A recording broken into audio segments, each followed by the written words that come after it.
ሰላም ጤና ይስጥልን ውድ የቻናላችን ተከታታዮች የፕሮግራማችን ቤተሰቦች፣ ይህ አብዲራዋ ቲዩብ ነው።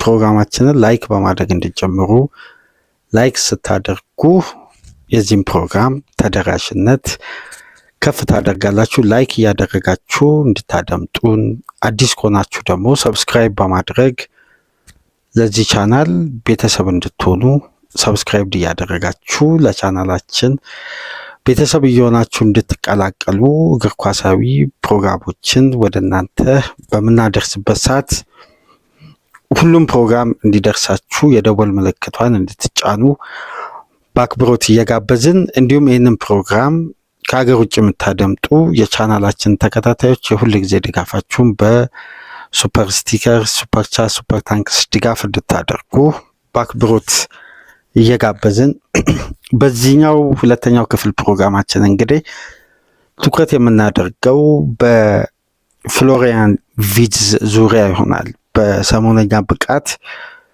ከቅርብ ጊዜያት በኋላ በዚህ ተጫዋች ዙሪያ ከሚነሱ ትችቶች፣ ተቃውሞች ይልቅ አሁን ሲዝኑ ለፍሎሪያን ቪርትዝ የበለጠ መጀመሩ ተጫዋቹ ሊጉን፣ የሊቨርፑልን ኢንቫይሮንመንት፣ ሁሉንም ነገር እየተላመደ መምጣቱን የሚያሳዩ ጠለቅ ያሉ ምልክቶች እየተስተዋሉ አሁን ተጫዋቹ ያ ገንዘብ የወጣበትን ትክክለኛ ማብራሪያ በሜዳ ውስጥ ለመስጠት በሚያስችል አቅም ላይ እየተገኘ መምጣቱን ትላልቅ ምልክቶች እየታዩ ነው።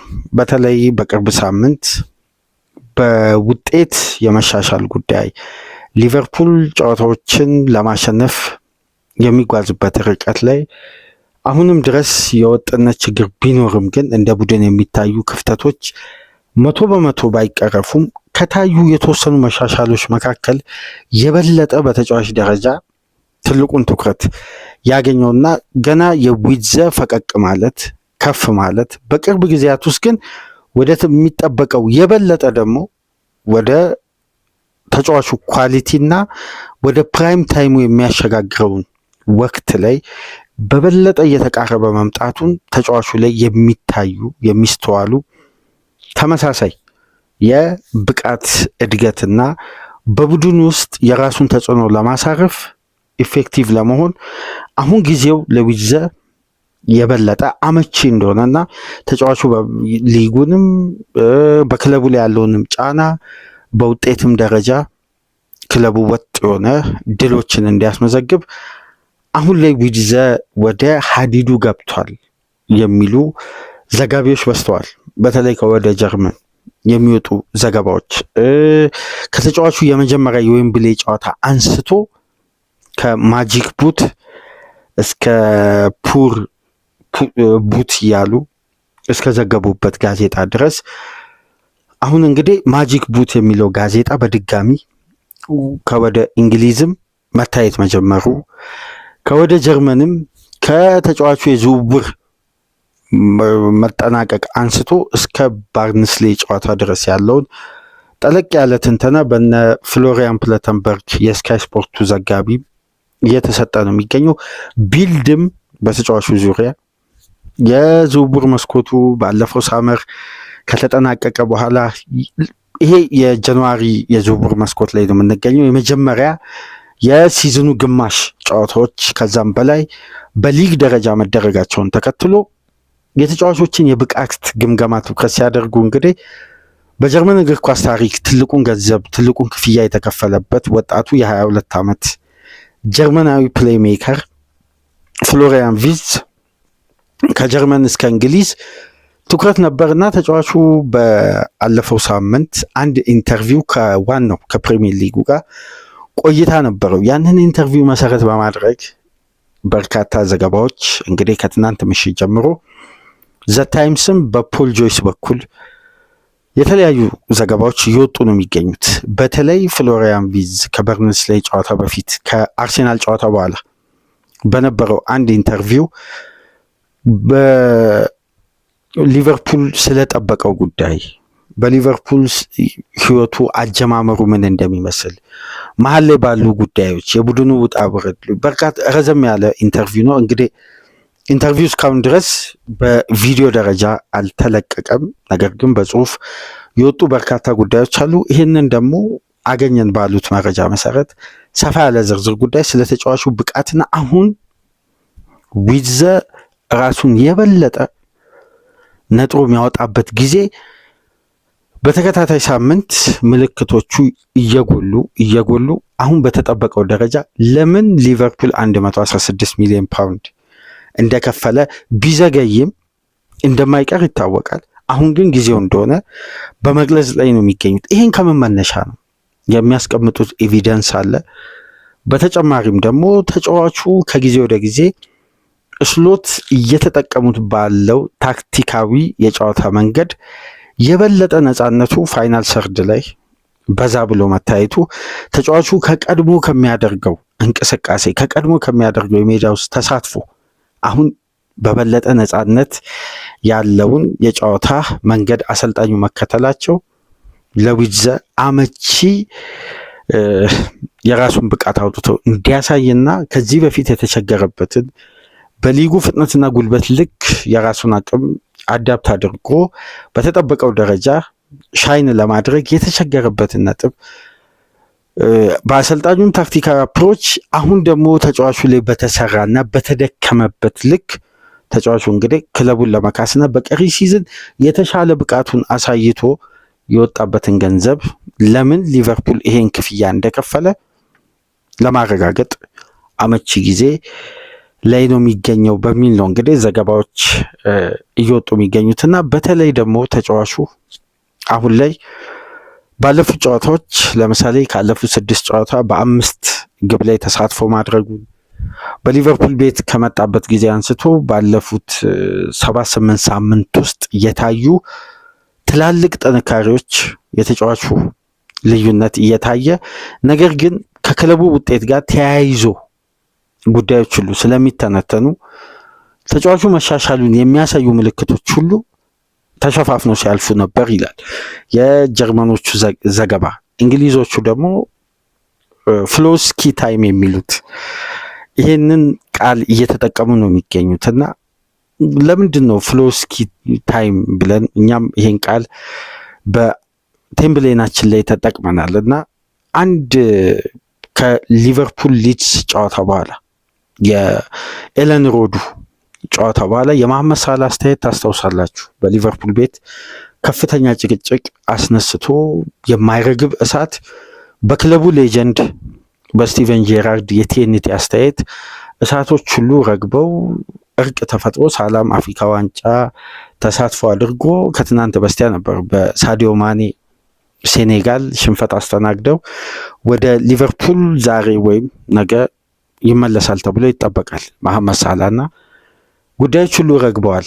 ነገር ግን በዛ ተያያዥ ጉዳይ ጋር በተገናኘ አንዳንድ ኢንተርቪዎች ዘግይተው ከኮርቲስ ጆንስ ጋር የተደረጉ ተጫዋቹም እንግዲህ በወቅቱ የነበረውን ጉዳይ በማንሳት ሳላም የቡድኑን ሙሉ ስብስብ ስታፉን ትላልቅ ማኔጅመንት ክፍል የሚገኙትንም ይቅርታ መጠየቁንና ጉዳዩ መፈታቱን ከስካይ ስፖርት ጋር በነበረው ኢንተርቪው ገልጾ ነበር ኮርቲስ ጆንስ እና በዛ ኢንተርቪው ላይ ስለተለያዩ ተጫዋቹ ተጠይቆ ስለ ፍሎሪያን ቪርትዝ ተጠይቆ ነበር ኮርቲስ ጆንስ እና አንድ ጉዳይ ተናግሮ ነበር። ፍሎስኪ የሚለውን ስም ተጫዋቹን እንግዲህ በተለየ እንደምታውቁት ጀርመኖች በአጠቃላይ ዊትዘን የሚጠሩት ፍሎ ብለው ነው፣ ያው እንደ ኒክኔም ማለት ነው።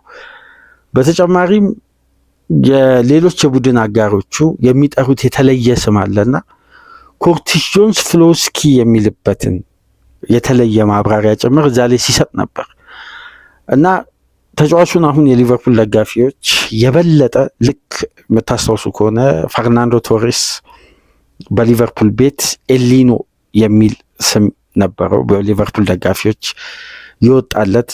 እንዲሁም ሉዊስ ሱዋሬዝ ኤልማጂኮ የሚል የተለየ ስም እንደዚህ አይነት የሊቨርፑል ደጋፊዎች የሚያወጣላቸው ስሞች ነበሩ እና አሁን የሊቨርፑል ደጋፊዎች እንግዲህ ኮርቲስ ጆንስ እንደሚለው ከሆነ ከአንድ የቡድናችን ደጋፊ ጋር በአንድ ሬስቶራንት ውስጥ ተገናኝተን እኔ ከባለቤቴ ጋር በዛ ሬስቶራንት ውስጥ እያለው ይላል የኮርቲስ ጆንሰን ኢንተርቪው ምናልባት አድምጣችሁ ከሆነ ከስካይ ስፖርት ጋር ወደ 45 ደቂቃ ምናምን ቆይታ ነበረውና የሊቨርፑል ደጋፊ በቀጥታ እኔ ጋር በመምጣት በርካታ ጥያቄዎችን ጠይቆኛል። ግን የመጀመሪያ ጥያቄ የነበረው ለምንድን ነው ፍሎስኪ ምርጥ በእኛ ቤት ያለው ነው? ያን የተጠበቀውን ፍሎስኪ ምርጥ እንዲሆን እናንተ በግል ምን አይነት ጥረት አድርጋችኋል ሲነር ተጫዋቾች በማለት ጠይቆኛል ይላል የሊቨርፑል ደጋፊ በመርሲሳይድ ዙሪያ እና ስካውሰርስ የሚባሉት የሊቨርፑል ዙሪያ ያሉ የሊቨርፑል የአካዳሚ ውጤቶች እዛው በሊቨርፑል ያደጉ ተጫዋቾች አዳዲስ ተጫዋቾች ሲመጡ ክለቡን ባህል የማላመድ ካምበሉ ቫንዳይክ ጀምሮ ትላልቅ ኃላፊነት አለባቸው እና የፍሎሪያን ቪትዝ የቅርብ ጓደኛው እንደምታውቁት ጀርሚ ፍሪፖንግ ነው ሌቨርኩዘንም እያለ። ነገር ግን ወደ ሊቨርፑል ቤት ከመጣ በኋላ ከጀርሚ ፍሪፖንግ ጋር ጓደኝነታቸው ቢቀጥልም ግን የበለጠ ፍሎሪያን ቪትዝ የሚቀርበው ለኮርቲስ ጆንሰን እና የተጫዋቹ መኖሪያ ቤት ጭምር የሊቨርፑል ስራ አስኪያጆች ያመቻቹት በኮርቲስ ጆንስ በሚኖርበት የመኖሪያ ቤት አቅራቢያ ነው እና በብዛት የሚገናኙትም ከዚህ እንግሊዛዊ ተጫዋች ጋር ነው እና የሊቨርፑል ደጋፊዎች በእንዲህ አይነት ስም ጠየቁኝ ፍሎስኪ በሚል እና በቅርብ ሳምንት የሊቨርፑል ስቴዲየም ውስጥ የምታደምጡት ይሄ ቃል አለ በተደጋጋሚ ፍሎስኪ የሚል እና አዲሱ ስም ተደርጎ እየተወሰደ ነው የሚገኘው በሊቨርፑል ዙሪያ እና ኮርቲስ ጆንስም ትሬኒንግ ላይ በተደጋጋሚ ፍሎስኪ በሚል ስም ነው ይሄን ተጫዋች እየጠራ የሚገኘው ያ ደጋፊ ከጠራው በኋላ እና ዘኮፒንድ ከሚቀመጡ ደጋፊዎች አንዱ ነው ይላል ኮርቲስ ጆንስ በዛ ኢንተርቪው ላይ።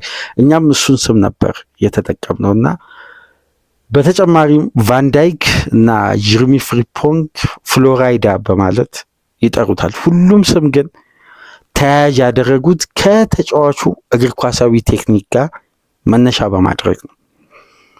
አንዳንዴ በእንግሊዝ እግር ኳስ ፍጹም በተካነ ክህሎት በላቀ ደረጃ ቴክኒካል አቅማቸው ከፍ ያሉ ተጫዋቾች በፕራይም ታይማቸው ሳይሆን ወደ ፕራይም ታይም ወደሚሻገሩበት ወቅት ላይ ሲመጡ ሊጉን አዳፕት ለማድረግ ይቸገራሉ።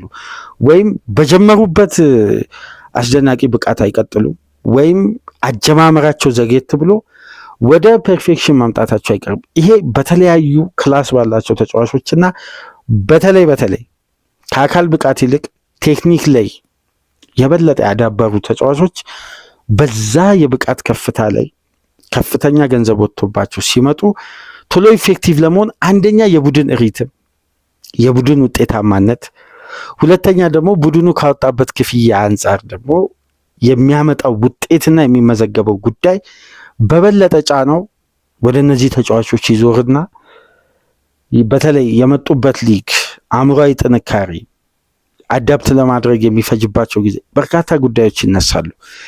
ዊትዝ ግን ለየት የሚያደርገው ሻምፒዮን በሆነ ሊቨርፑል ውስጥ በክለቡ ታሪክ ታይቶ በማይታወቅ ከፍተኛ በፕሪሚየር ሊጉም ታሪክ ገንዘብ በወጣበት ሳመር ሲመጣ ከዚህ ተጫዋች ምን ሊጠበቅ እንደሚችል ምክንያቱም ኢሳቅ እስከሚዘዋወር ድረስ የፕሪሚየር ሊጉ ሪከርድ ነበር። ሁለት ወርልድ ክላስ ተጫዋቾችን በክለቡ ሪከርድ ሊቨርፑሎች ሲያመጡ በነገራችን ላይ በቀጥታ በመጀመሪያ ጨዋታ አንስቶ ኢፌክቲቭ እንዲሆኑና ውጤት እንዲያመጡ ታሳቢ የተደረገ አይደለም ይላል የፖል ጆይስ ዘገባ።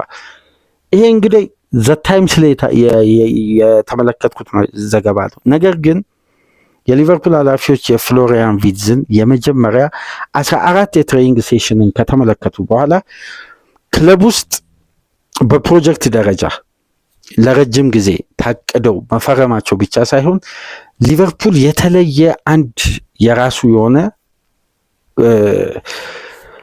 በሊግ ፉክክር ላይ በሻምፒየንስ ሊግ ፉክክር ላይ በሁሉም ውድድሮች ለረጅም ጊዜያት ተፎካካሪ ሆኖ እንዲቆይ ከሚያደርጉ ክላስ ያላቸውና ዩኒክ ቴክኒኮች መካከል ዊትዝን አግኝቷል የሚለው እምነት በተጫዋቹ የሊቨርፑል ቤት የመጀመሪያ 14 ትሬኒንግ ላይ የሊቨርፑል ሪኩፕመንት አባላት ተጫዋቹን ለማስፈረም ከጣሩት በላይ አምጥተው ተጫዋቹን ካዩት በኋላ ያመኑበት መንገድ ከፍ ያለ የተጫዋቹን አቅም ከተመለከቱ በኋላ ባወጡትም ገንዘብ በተጫዋቹ ላይም ያሳዩት እምነትና ጽናት በድርድሩ ላይ እያንዳንዱን ቅድመ ሁኔታ ተስማምተው የማምጣታቸውን ጉዳይ ቀደም ብለው በጨዋታ በነጥብ በእያንዳንዱ ጉዳይ አይደለም ትሬኒንግ ላይ የመጀመሪያ 14 ጨዋታዎች ላይ 14 ትሬኒንጎች ላይ 100% ተጫዋቹ ላይ አምነው ነበር እና በየመሃሉ ወጣ ገባ በሚል ብቃት አንዳንድ ጨዋታዎች ላይ ያልተጠበቀ አስደናቂ ብቃት ያደርጋል። ግን ዘመናዊ እግር ኳስ የሚያምንበት አንድ ክሬዲት የሚያሰጥ ብቃት አለ በየጨዋታው ስታት ጨዋታው ላይ የሚደረገው የተጫዋች ቀጥተኛ ተሳትፎ። ለምሳሌ ሊቨርፑል ታስታውሱ እንደሆነ የቪላና የሪያል ማድሪድ ተከታታይ ጨዋታን ድል ሲያደርግ የተጫዋቹ አስተዋጽኦ በልዩነት ይነሳ ነበር። ግን ስለ ግብ ተሳትፎ እና ተጫዋቹ የሚታወቅበት የክሬቲቪቲ አቅም ባለመስተዋሉ ምክንያት የሚሰጠው ክሬዲት እያነሰ በልዩነት የሚያመሽባቸው በርካታ የምሽት ጨዋታዎች በፕሪሚየር ሊግም በሻምፒየንስ ሊግም አስደናቂ ኢፌክቲቭ የሆነበትም ጨዋታዎች አሉ። በተለይ በሊቨርፑል ውጤት ላይ ተጽዕኖ የፈጠረበት ለምሳሌ ከፍተኛ ጫና ስሎት በገቡበት ሊቨርፑል ውጥረት ውስጥ የገባበትና ለስሎት ስንብት መነሻ ይሆናል ተብሎ በቀጥታ በእንግሊዝ ሚዲያ ሲተነተን የነበረው የኢንተር ሚላኑ ምሽት እዚህ ዘገባ ላይ ነው የተመለከትኩት። እንግዲህ ተጫዋቹ ላይ ተቀይሮ በመግባት የመጨረሻ 10 ደቂቃዎች ላይ በፈጠረው ተጽዕኖ እሱ ላይ በተሰራ ፋውል ሊቨርፑል ፍጹም ቅጣት ምታገኘ ሰቦዝ ላይ ያስቆጠረ ስሎት ስራቸውን አተረፉ ይላል ፖል ጆይስ። እና በቅርቡ አንድ ተደጋጋሚ ኮሜንት እመለከት ነበር በቻናላችን ላይ ስሎት ይሰናበታል ብለ ነበር እና እንደዚህ የሚል በርካታ ነጥቦችን የያዘ አድማጫችን እንግዲህ አስተያየት ሰጥቷል። በወቅቱ የነበረው ጉዳይና ከእያንዳንዱ ሚዲያ ላይ የምናገኘው ዘገባ ተያያዥ ሆነው በአሰልጣኙ ስንብት ላይ ነው።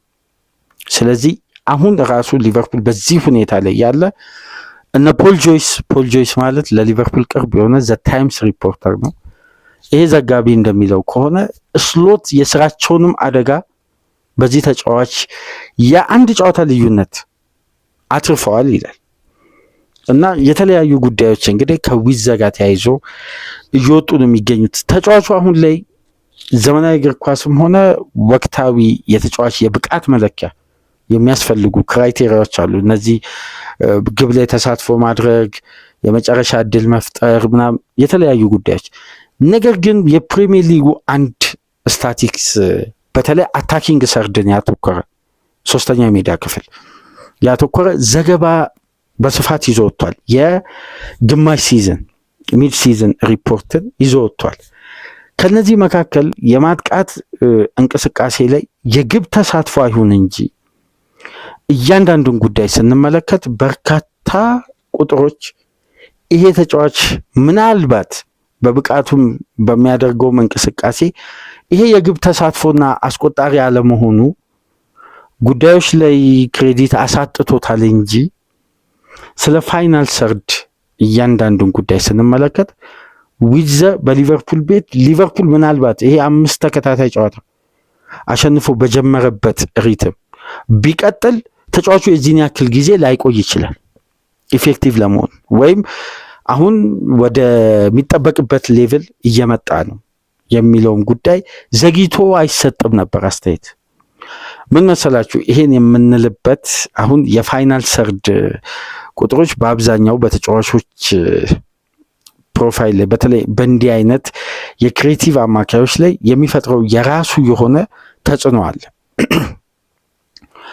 ለምሳሌ ዊዘ በሊቨርፑል ቤት ከፈረመበት ጊዜ አንስቶ የመጨረሻ ቢግ ቻንስ ክሬት በማድረግና ወደ ግብ ያልተቀየሩ ኳሶችን ብንመለከት ቡካዮ ሳካ ብቻ ነው ከፍሎሪያን ቪዝ በዚህ ቻንስ ክሬት በኩል የሚበልጠው ወደ ግብ ያልተቀየረ ቢግ ቻንስ ክሬት የተደረገ በኤክሲጂ እንኳን ሲለካ ከሳካ ጋር በጣም የተቀራረበ ኤክሲጂ ነው ያለው። ለምሳሌ በዘመናዊ እግር ኳስ ይላል እዛ ጋር እንግዲህ ማቲያስ ሎ የሚባል የቴሌግራፍ ሪፖርተር ይዞ የወጣው አንድ የፋይናል ሰርድ ዘገባ አለ። በፕሪሚየር ሊጉ ደግሞ ኮቤ የሚባል አንድ የቀድሞ የፖርቱዝማውዝ እና የዋትፎርድ ተጫዋች የነበረ አሁን በፕሪሚየር ሊግ ኦፊሻል ፔጅ ላይ የሚሰራ የጨዋታ አናላይዝ የሚያደርግ ዘጋቢ እንደሚለው ከሆነ በሶስተኛ ሜዳ ክፍል ከአታኪንግ ሰርድ ተጫዋቾች የሚያስፈልግ ኳሊቲ መካከል አንዱ የመጨረሻ ኳስ ላይ የሚደረጉ ፓስ ወደ ግብ የመቆጠር ማለት በኤክስጂ ሲለካ ይሄ ኳስ በዚህኛው ትራንዚሽን እዚህኛው የሜዳ ክፍል ላይ ይሄን ያክል የፓስ ሲኩዌንስ ከተደረገ ከነዚህ ፓስ ሲኩዌንሶች ውስጥ ይሄን ያክል ፐርሰንት ወደ ግብ የመቀየር አቅም አለው በሚለው ሲሰራ በመጨረሻ የሜዳ ክፍል ከተደረጉ ስኬታማ ፓሶች ውስጥ በሊጉ ሶስተኛ ተጫዋች ዊትዘ ከነዚህ ፓሶች ውስጥ ግን በፐርሰንት ሲወጣ ተጫዋቹ በፋይናል ሰርድ ካደረጋቸው ፓሶች ውስጥ 38% ወደ ግብ የመቀየር ቻንስ ነበረው። አሁን እዚህ ጋር የምንመለከተው ምንድነው የተጫዋቹ ምርጥ መሆን ብቻ በቂ አለመሆኑን ቡድኑ ባለው እንቅስቃሴ ራሱ በዛ ደረጃ ኢፌክቲቭ መሆን አለበት። ስለዚህ ቻንስም ክሬት በዚህ ደረጃ ካደረገ በፓስ በኩልም በዚህ ደረጃ ውጤታማ የመሆን አቅሙ ከፍተኛ ከሆነ ምክንያቱም አንደኛ ደረጃ ላይ ነው የተቀመጠው ካደረገው የፋይናል ሰርድ የተሳኩ ፓስ ሲኩዌንሶች ውስጥ መካከል 38% ወደ ግብ የመቀየር ቻንስ ነበረው። ይሄ ከባድ ስታት ነው። ስለዚህ ይሄ ተጫዋች ኢፌክቲቭ ለመሆን አንደኛ ወጥ የሆነ የቡድን አሰላለፍ ስሎት አልነበራቸውም። ረጅም ሳምንት ባላንስ ፍለጋ ይሄም ተጫዋች ሰለባ የሆነባቸው ጨዋታዎች አሉ። ወይ በጊዜ ይቀየራል አላግባብ ወይም በቋሚነት አይጀምርም ወይም ያ ጨዋታ በፊትነስ ምክንያት ያልፈዋል። ብዙ ውጣ ውረዶች ነበሩ። ስለዚህ በዊትዘ በራሱ ብቃት ወርዶ ቡድኑ ውጤታማ ቢሆን ቀጥታ ሁሉም ጉዳይ ከዊትዘ ጋር ያያዛል። አይ ተጫዋቹ የወጣበት ገንዘብ በብቃቱ ደረጃ አይደለም ተጋኗል ሊያስብልም ይችላል። ነገር ግን ሊቨርፑል እንደ ቡድን መልክ ለመያዝና ወደ አንድ ፎርሜሽን ለማምጣት ረጅም ጊዜያትን ፈጅቷል። የተለያየ አይነት ጥምረት ለምሳሌ በፉልባክ ቦታ ሊቨርፑል አምና ትልቁ ጥይት የነበረው ፉልባክ ቦታ በዘንድሮ ሲዝን በአራት ተጫዋቾች ነበር ሲታገዝ የነበረው ብራድሊ፣ ጎሜዝ፣ ዶሚኒክ ሶቦስላይ፣ ኮርቲስ ጆንስ፣ ጀሬሚ ፍሪፖንግ እዚህ ቦታ ላይ እነዚህ ሁሉ ተጫዋቾች ተጫውተዋል። 5 ተጫዋች ሮቴት ከተደረገበት አንድ ፖዚሽን ላይ የዛ ቡድን የባላንስ ቅኝት ገና አልመጣም ማለት ነው። ኮንሲስታንሲ የለው። እነዚህ ሁሉ ጉዳዮች እየተፈራረቁ በቡድኑ ደግሞ አታኪንግ ሰርድ ላይ አሰልጣኙ ከጨዋታ ጨዋታ የሚወስኗቸው ውሳኔዎች በባላንስ በኩል የበለጠ የክለቡን ማጥቃትም መከላከልም ውጤታማ እንዳይሆን አድርጓቸዋል። ስለዚህ ሊቨርፑል እንደ ቡድን ከገባበት ይሄ የውጤት ሪትም ማጣት ውስጥ የዊትዘ ተጽዕኖ ጎልቶ እንዳይወጣ አንደኛው ምክንያት ነበር እንደ ቡድን ሊቨርፑል መውረዱ። ይሄ ደግሞ ታክቲካል አፕሮች ወይ ቡድኑ ሲዝኑን ከጀመረ በኋላ የባላንስ ጦቱ እየጎላ የበለጠ ክለቡን ወደ ከባድ መብቴ አፋጣኝ በሚያስፈልገው ደረጃ ውጤት አሳጥቶት ነበር። አሁን ለ9 ተከታታይ ጨዋታ አልተሸነፈም። ከ9 ግን 5ቱ ጨዋታ ያቻ ውጤቶች ናቸው። ስለዚህ በእግር ኳስ ደግሞ የነጥብ አናላይዝ የሚያደርጉ ባለሙያዎች አንድ ጉዳይ ያነሳሉ። 5 ጨዋታ 5 አቻ መውጣት 5 ነጥብ፣ 5 ጨዋታ አቻ ከመውጣት 3 ጨዋታ አሸንፎ 2 ጨዋታ መሸነፍ ይሻላል ይላሉ። ምክንያቱም 9 ነጥብ የበለጠ ነጥቡን ወደ ከሱ በላይ ወዳለው ክለብ ያቀርብ የ5 ጨዋታ ነጥብ አቻ ውጤት ከመሆን ይልቅ 2ቱን ጨዋታ ተሸንፎ 3 ጨዋታ ማሸነፉ የተሻለ ነው በማለት ይህንን አንዳንድ ጉዳዮችን ያነሳሉ። ነገር ግን በእነዚህ ሁሉ ውጣ ውረዶች ውስጥ ዊትዘ በራሱ የብቃት መውረድ ሳይሆን በራሱ ማሻሻያ ለማድረግ ከጨዋታ ጨዋታ ጥረቶች ነበሩ። የበለጠ ደግሞ አሁን ከዚህ በፊት የምናስተውለው አንዳንድ ጉዳዮች አሉ። አሰልጣኙ ተጫዋቹን ቤንች አድርገው ከቤንች ላይ ቀይሮ ሲያስገቡ ውጤታማ ለመሆንና ማች ሪትም ውስጥ ለመግባት በጣም ይቸገራል፣ ይፈተናል። ፊዚካል ጌሞች ደግሞ ሲኖሩ አሰልጣኙም ሪስክ ለመውሰድ አይፈልጉም፣ አይደፍሩም እና የበለጠ ተጫዋቹ ማስቀመጥ ነው የሚያስቀድሙት። ነገር ግን በቅርብ ሳምንት ስናይ ፊዚካል ጌም ከሆኑት መካከል ለምሳሌ ከአርሴናል ጋር ከፉልሃም ጋር በእነዚህ ጨዋታዎች ተቀዳሚ ምርጫ እያደረጉት በሚያገኘው በተለይ ሰሞነኛውን ታክቲካዊ የሊቨርፑል አፕሮች ውስጥ የዊዘ ተጽዕኖ በነገራችን ላይ የበለጠ ከፍተኛ እየሆነ መጥቷል። በደንብ ላስተዋለ አንድ ጉዳይ ላስታውሳችሁ። ከአንድ ወር በፊት ልክ የኢንተር ሚላኑ ጨዋታ አካባቢ ዲያመንድ ቲዮሪ የሚል ፕሮግራም ሰርተን ነበር። በርካታ የሊቨርፑል ደጋፊዎች አድምጣችሁታል ያን ፕሮግራም። ከዛ የሊቨርፑል ጨዋታ አንስቶ ተከታታይ ጨዋታዎችን ሊቨርፑል አልተሸነፈም እና እስካሁን ድረስ ሊቨርፑል እየተከተለ ያለው ያጫወት መንገድ ዲያመንድ ቲዮሪ ነው እና ወደ ዲያመንድ ኤክስፐሪመንት የመምጣታቸውን ጉዳይ በዛ ሰሞን ፍንጭ እያሳዩ ነበር። ስሎት ማለት ያለ ሳላ ቡድኑን ሲሞክሩ የነበረበት የዲያመንድ ፎርሜሽን በአማካዩ ኦቨርሎድ ተጋጣሚን የመብለጥ እና በጣም ጌሙን ኮንትሮል ማድረግ እና ኳስን የበለጠ መቆጣጠርን የሚያዘነብል ነገር ግን ዲያመንድ ቲዮሪ ብለን ያነሳነው ነጥብ አሁን ስሎት ከሚከተሉት የመጨረሻ ፒክ ላይ ያለ ዲያመንዱን አይደለም። አሁን ስሎት እየተከተሉ ያሉት ዲያመንድ የበለጠ ጥንቃቄንና ራስን ያለማጋለጥ ኳስን ኮንትሮል በማድረግ ራስን ያለማጋለጥና ዝግ ባለ ቴምፖ ይሄ የሊቨርፑል ኢንቴንሲቲን ቀንሰው ነገር ግን በእርጋታ የተገኙ አጋጣሚዎችን ለመግደል ነው። ይሄ ውጤት እንደጠፋበት ብዙ ውጣ ውረዶችን እንዳየ ቡድን ሊመረጥ ሊደገፍ ይችላል። ግን ይሄ ቡድን የራሱ የሆነ አይደንቲቲ ያለው የራሱ የሆነ ለ10 ዓመት የተገነባ ኢንቴንሲቲ የሚባል አይደንቲቲ ያለው ነገር ግን አሁን በዲያመንድ ፎርሜሽን ላይ አንድ ጉዳይ እናስተውላለን። ኤኬቲኬና ዊድዘ ከሌሉ የሊቨርፑል ዲያመንድ ፎርሜሽን ቅብብል ብቻ የሆነና የተገደበ ስትራቴጂ ነው። ለምሳሌ አርሴናል ጨዋታ ሊቨርፑል ዶሚኔት አድርጓል፣ ጌሙን በሚፈልገው ደረጃ ኮንትሮል አድርጓል፣ ግን ኢፌክቲቭ አልነበረም። ለምን? ዊድዘ በዛ ጨዋታ ለምሳሌ የመጨረሻ የሶስተኛ የሜዳ ክፍል ላይ አንድ ኳስ አልተበላሸበት። አንድ ኳስ በጨዋታው ብቸኛ ተጫዋች ነው። አንድ ኳስ አልተበላሸበት። ወደ ተጋጣሚ የመጫወቻ ቦክስ ደግሞ በመግባት በጨዋታው 14 ጊዜ ብቸኛ ተጫዋች ነው። ግን ከገባቸው የመጨረሻ አደጋ የሚፈጥሩ እንቅስቃሴዎች ውስጥ ጀርሚ ፍሪፖንግ በቀጥታ ዳይሬክት ባለፈውን ፕሮግራም ስናነሳ ነበር ፓስ ማድረግ የሚገባውን ኳስ ወደ ኋላ የመለሳትን በዚሁ ትንተና ላይ አንስተውታል እና ይሄ የቡድን ሞቢሊቲ ጊዜያዊ ሽግግር ስለፈለገ ይሄን ፎርሜሽን መርጠዋል። አሁን የሊቨርፑል የጥይት ማነስ በፊት መስመር በኩል ያመጣው ክፍተት ነበር። ያለፈውን ጨዋታ የበለጠ ያመጣው ክፍተት አለ። ክለቡ ጥንቃቄ ይመርጣል። ሞር ኦፌንሲቭ አይደለም፣ የበለጠ ዲፌንሲቭ ነው። ይሄ ጉዳይ የነዚህ ተጫዋቾች የሁለቱም በአንድ ላይ መጉደል ተጽዕኖ ይስተዋላል። ከነዚህ መካከል ደግሞ እንደገና የባርንስሌ ጨዋታ በኤፍ ኤ ካፕ ከአንድ የሊግ ዋን ክለብ ጋር ሊቨርፑል በዛ ደረጃ ሁለቱ ተጫዋቾች እስከሚገቡ ድረስ በጣም ስጋት ነበር። ጌሙን ኮንትሮል አድርገዋል። 70% ነበር የኳስ ቁጥጥር።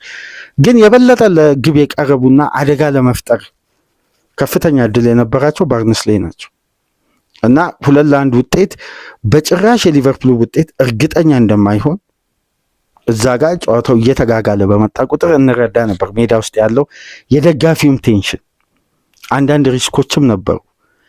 ነገር ግን ሁለቱ ተጫዋቾች እንደገቡ በመጨረሻ 10 ደቂቃ የፈጠሩት ልዩነት ይሄ ፎርሜሽን አስገዳጅ በሆነ ሁኔታ በሁለቱ ተጫዋቾች ተጽዕኖ ውስጥ የሚገባ ነው። ስለዚህ ይሄ ጉዳይ ደግሞ በበለጠ ወደ ማን ይዞን ይመጣል? ዊዘ ኢፌክቲቭ እንዲሆን የበለጠ የሚረዳ ነው ማለት ነው። ስለዚህ አይታችሁት ሆነ ተከታታይ ጨዋታዎች፣ አንዳንድ ጨዋታዎች ከዚህ በፊት ከሜዳ ውጭ ያሉ ጨዋታዎች ላይ አሰልጣኙ ሪስክ አይወስዱም። የአማካይ ቁጥር ያበዙና ይህን ተጫዋች ወደ ቤንች አውርደው ከረፍት በኋላ ቀይሮ የማስገባት እምነታቸው ያነሰ ነበር። በአጠቃላይ ማለት ካለበት ትችትና ብቃት አንጻር።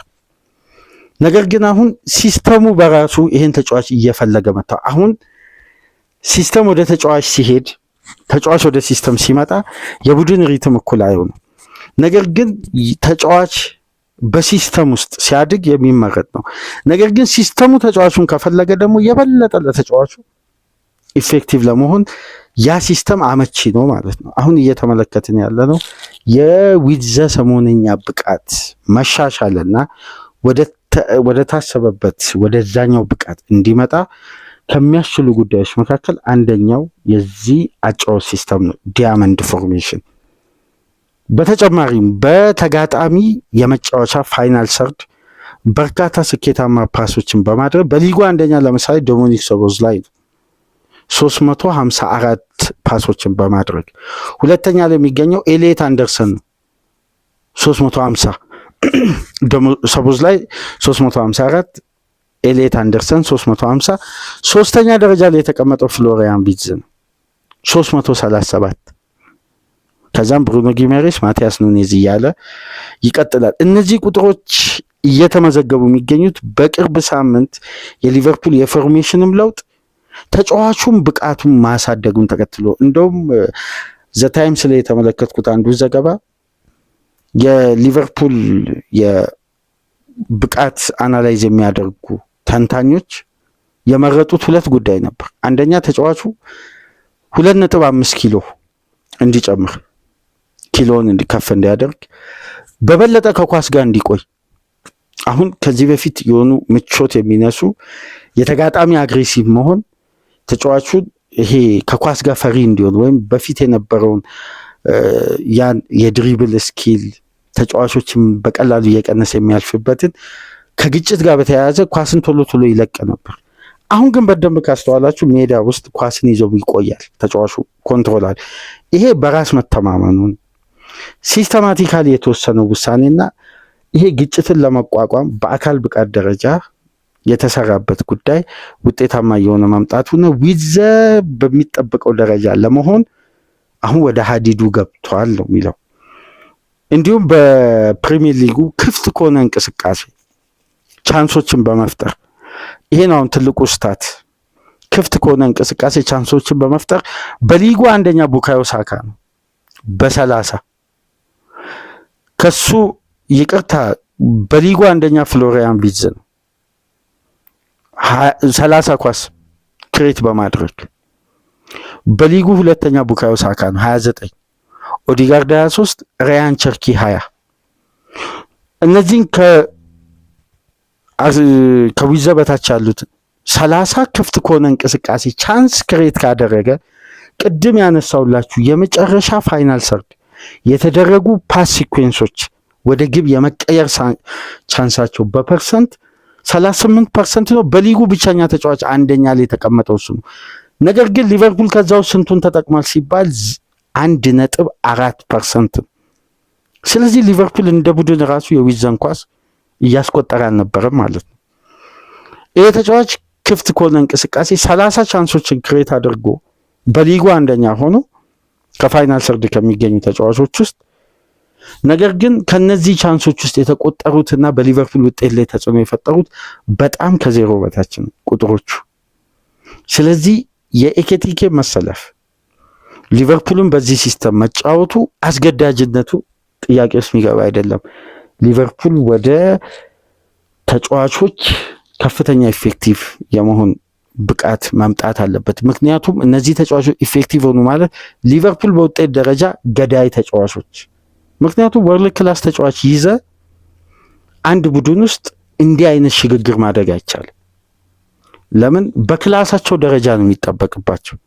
ስለዚህ አሁን የዊትዘ ጉዳይ ከጥያቄ ይልቅ ወደ መልስ መጥቷል፣ ምላሽ የመስጠቱን።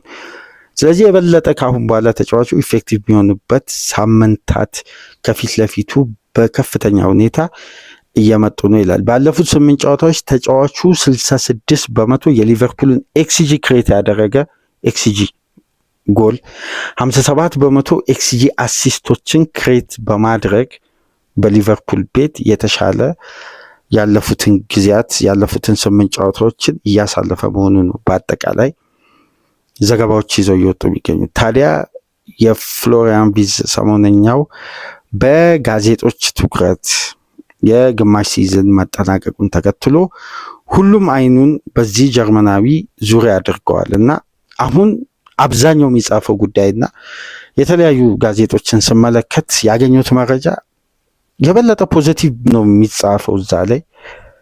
ነገር ግን አንድ ከዚህ ከማይክ ጀርባ ከአባጋም ስንወያይ በተጨማሪም በነገና ከነገ ወዲያ በሚኖርም ፕሮግራም አባ ወደ ሚዲያ ይመለሳል። ከእናንተ ጋር ቆይታ የሚያደርግበት የተለያዩ ፕሮግራሞችን ይዞ ይመጣል። በግል ምክንያት ነበር ያለፉትን ጊዜያት እንግዲህ ያልነበረ ረጅም ጊዜያት። አሁን ከነገ ጀምሮ በቀጥታ በዚህ ቻናል በማንኛውም ሰዓት ፕሮግራም ወደ እናንተ ልናደርስ እንችላለን። ይመለሳል። አንድ ጉዳይ ስንመለከት ነበር። ይሄ ተጫዋች በከፍተኛ ገንዘብ ሲመጣ ወደ ሊቨርፑል ከፍተኛ ገንዘብ ሲወጣበት የታመነው ለትልቅ ፕሮጀክት ነው። እስሎ ስለፈለጉት አይደለም፣ የሊቨርፑል ፕሮጀክት ስለፈለገው። ስለዚህ የፕሮጀክት አካል ነው ማለት ደግሞ ቡድኑ አንድ መሰረታዊ አይደንቲቲ መገንባት የሚፈልግበት የጨዋታ ስታይል አለ። በዛ ስታይል ደረጃ ደግሞ አሰልጣኙ ኳሊቲውን ካላሳየ አድማጮች ዛቪ አሎንሶ ፍሪ ኤጀንት ነው። አሁን በብዛት ኤክስ የምትጠቀሙ ኤክስ ላይ መረጃዎች የምትከታተሉ አድማጮች ታያላችሁ። የዘጋቢ ስም ላይ ጻፍ ይችላል፣ ግን ዛቪ አሎንሶን ከሊቨርፑል ጋር የሚያያይዙት አንድ ትልቁ ጉዳይ የሊቨርፑል ኃላፊዎች ለዛቪ አሎንሶ ከፍተኛ መደላድል ፈጥረው ለፕሮጀክት ጥያቄ አቅርበው ነበር። ነገር ግን አሰልጣኙ የሊቨርፑልን ፕሮጀክት ውድቅ አላደረገም። ወደ ማድሪድ 2025-26 ለመሄድ መስማማቱን ቀድሞ ነገራቸው፣ ለማድሪድ ቃል መስጠቱን። ስለዚህ የሊቨርፑል የቡድን ግንባታ በፕሮጀክት ነው ካልን በፕሮጀክት አስተሳሰብ ቅኝት ውስጥ የተረጋጋ ቡድን መገንባት የሚችለው በራሱ አስተሳሰብ ሊቨርፑል በሚያስበው አይደንቲቲ ዛቪ አሎንሶ። ስለዚህ ይሄ አሰልጣኝ ፍሪ ኤጀንት ሆኖ ሌላ ክለብ በአማራጭነት ይሄን አሰልጣኝ ያስፈርማል ወይ ይወስዳል ብሎ ማሰብ የማይታሰብ ነው። አሁን እዚህ ጋር ነው ጉዳይ። ሊቨርፑል በአመቱ መጨረሻ ከአሰልጣኙ ጋር ተስማምቶ የጀመሩበት በአመቱ መጀመሪያ ላይ ያለው ውጤት ገምግመው ስሎት ሲዝኑን ካጠናቀቁ ከሊቨርፑል ጋር ገምግመው ብቁ ነው ብሎ ካሰቡ ስሎትን ሊያስቀጥሉ ይችላል። ግን ይሄን ገንዘብ ያወጣ ቡድን ይሄን ፕሮጀክት ለመገንባት ያሰበ ቡድን በእንዲህ መልኩ የውጤት ውጣ ውረድ ውስጥ የራሱ መልክና አይደንቲቲ አቶ ከአሰልጣኝ ጋር ይቀጥላል የሚለው ጉዳይ እንደ ሊቨርፑል ኃላፊዎች አካሄድ ከሆነ የሚያሰጋ ነው። ይሄን በተደጋጋሚ የምናነሳው እንቅስቃሴዎች አሉ፣ እንቅስቃሴዎች አይኖሩ ማለት አይደለም። ግን አሰልጣኙ ለራሱ ስራ ሲል ነው ካሁን በኋላ ጨዋታዎችን የሚያሸንፈው። ምክንያቱም አንድ ጉዳይ ከተንሸራተተ ያንን የሚጠግን ያመኑበት የፕሮጀክት አሰልጣኝ አለ መጀመሪያ። ስለዚህ ወደዛ በር መሄዳቸው የማይቀር ነው። አሁን ይሄ ነው ሰሞኑን በየርገን ክሎፕን በኩል የሚነሳው ጉዳይ ወደ ሪያል ማድሪድ የሚባለው። እንደውም ምሽት ላይ አንድ ዘገባ ስመለከት ነበር የፍሎሪያን ፕለተንበርግን የስካይ ስፖርቱን ዘጋቢ ኤክስክሉሲቭ ኒውስ ብሎ ይሄ ጀርመናዊ የስካይ ጀርመን ሪፖርተር ከዚህ በፊት በዊዘ ኤኬቲኬ ፍሪፖንግ ዝውውር ላይ እርግጠኛ ሆነን ስንነግራቸው የነበረው ከዚህ ሪፖርተር የምናገኘው ዘገባ ነበር።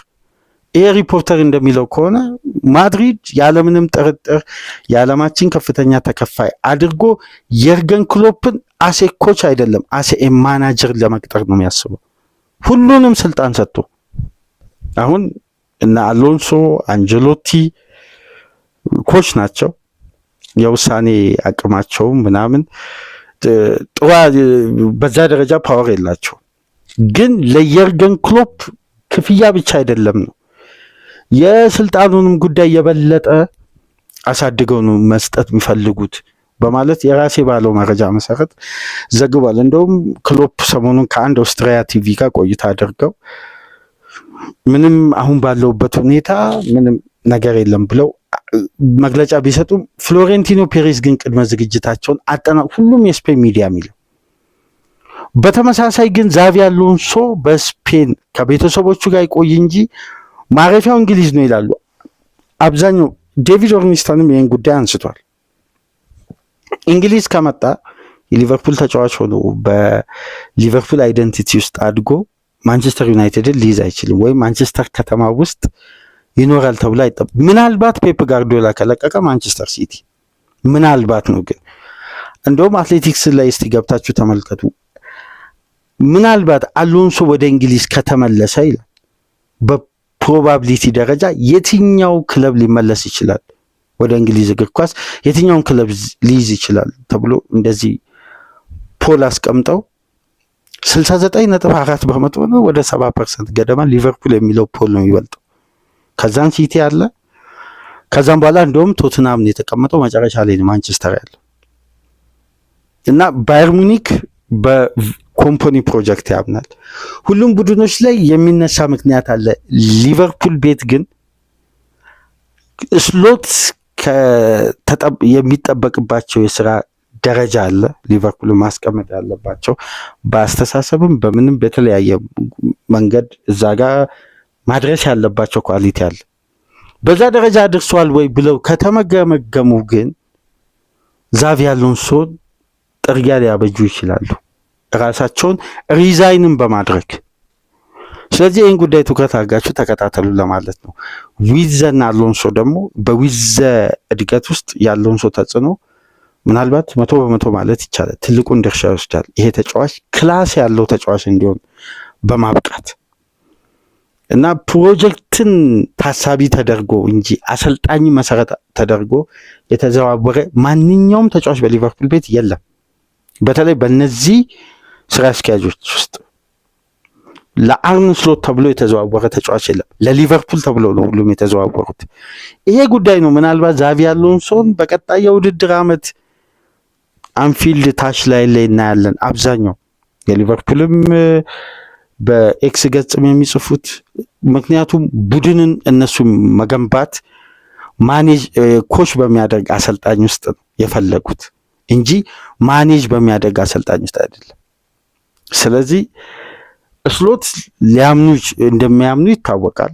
በተጫዋቾች ኳሊቲ ጥያቄ ቢኖራቸው ይሄ ሁሉ ማለት ዝውውሮች ላይፈጸሙ ይችላሉ፣ ውዝግቦች ሊኖሩ ይችላሉ። ግን ሊቨርፑል አሰልጣኙ ተሰናበተ፣ አሰልጣኙ ቆየ፣ ቀጣይነት ያለው ቡድን እንዲሆን ታሳቢ ተደርጎ አሰልጣኝን መሰረት ያላደረገ የቡድን ግንባታ ነው የጀመሩት። ይሄ ጉዳይ ነው እንግዲህ ፍንጭ አለ። ይሄ ስትራቴጂ እንዴት አትመለከቱም? ስሎት ቢለቁ ቢቆዩም ቡድን ነው እንጂ የሚገነባው ሊቨርፑል በአሰልጣኙ ምስል የሚገለጽ ቡድን አይደለም። አይደንቲቲ የራሱ ነው የሚገነባ። ይሄ ማለት እንግዲህ ሲስተማቲካሊ አሰልጣኙ ቡድን ያቀናጃል እንጂ አሰልጣኙ ኤጌሌ ይምጣልኝ በሚል የዝውውር ሂደት አይደለም። ስለዚህ ያ ጉዳይ ነው እንግዲህ በየጊዜው የስሎት ቆይታ ላይ ጥርጣሬ አብዛኛው ተንታኝ ያለበት ዋነኛ ምክንያት ይሄ ነው። በነገራችን ላይ አድማጮች አንድ ጉዳይ ከሰሞኑን አጋራችኋለሁ ብዬ በሀገራችን ሪፖርተር ምናልባት ይሄ ኢንፎርሜሽን ሊኖራችሁ ይችላል ብዬ አስባለሁ። አንዳንድ አድማጮች ካላችሁ በኮሜንት መስጫ ላይ አስቀምጡ። የሊቨርፑል ኢኮ ውስጥ የሊቨርፑል ኢኮ ዕለታዊ ተነባቢ ጋዜጣ ውስጥ ስለ ሊቨርፑል እዛ ዙሪያ የሚጽፉ ትልቁ ሚዲያ ውስጥ አንድ ኢትዮጵያዊ ዘጋቢ እንዳለ ታውቃላችሁ? ሪፖርተር ፋሲካ ዘላለም ይባላል። የታወቀ የሊቨርፑል ሪፖርተር ነው። በነገራችን ላይ በተደጋጋሚ ይሄን ዘጋቢ ወደ እናንተ ኮንታክት አድርገን ለማቅረብ ጥረት አድርገን ነበር፣ ግን ረጅም ነው ሂደቱ እስካሁን ድረስ። እስቲ ምናልባት የምታውቁት ካላችሁ ሜንሽን አድርጉት እና ፋሲካ ዘላለም ይባላል። የሊቨርፑል ኢኮ ሪፖርተር ነው እና በዊዘ በኩል አንደኛውን ዘገባ ያገኘሁት ከሱ ሪፖርት ላይ ነው እና ፋሲካ ዘላለምን የምታውቁ እንግዲህ በኮሜንት መስጫ ላይ የሀገራችን ልጅ ነው። ቤተሰቦቹ ሙሉ የኢትዮጵያዊ ናቸው። እሱ ግን እንግሊዛዊ ነው። እዛው እንግሊዝ ተወልዶ ያደገ ነው። የሊቨርፑል ኢኮ ሪፖርተር ነው። እዛው መርሲሳይድ ያደገ የሀገራችን ልጅ ነው እና ይህንን በዚህ አጋጣሚ ላንሳላችሁ። ይህ በአጠቃላይ በዊዘ ዙሪያ ያዝነው ዘገባ ይህን ይመስላል። ከተመቻችሁ ላይክ አድርጉ። አዲስ ከሆናችሁ ሰብስክራይብድ፣ ከሀገር ውጭ የምታደምጡ በሱፐር ስቲከር፣ በሱፐር ቻት፣ በሱፐር ታንክስ ድጋፍ አድርጉ። ከዚህ ፕሮግራም በመቀጠል የሁሉም ክለብ ደጋፊዎች እንድታደምጡ መንፈልገው የሊያም ሮሲኒር በከለሩ ምክንያት ብቻ ጀርባ ተሰጥቶት የጀመረው ታክቲሽያኑ የእንግሊዛዊው የቼልሲ አሰልጣኝን በተመለከተ ሰፋ ያለ ጉዳይ ይዘን እንመጣለን። ሰላም ቆዩ።